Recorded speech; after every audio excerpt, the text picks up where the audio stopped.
Це сорт Теnuifolia rosea, дуже красуня така. Бачите, вона сходить і вже красива.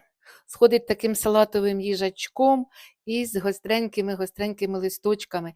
Теnuifolia означає папоротелиста. І сьогодні, 10 жовтня, я пропоную посадковий матеріал цієї красуні. Вона ще не в кожному дворі.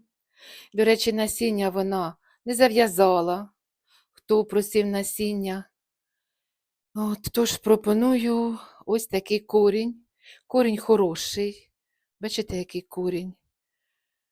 Вона в мене у субстраті, в хорошому стані корінець. Багато бруньок я не рахувала, мабуть, 6 чи 7. Відео моє з каналу. Отож, заходьте на канал, пишіть на Viber і замовляйте півонію Теnuifolia rosea.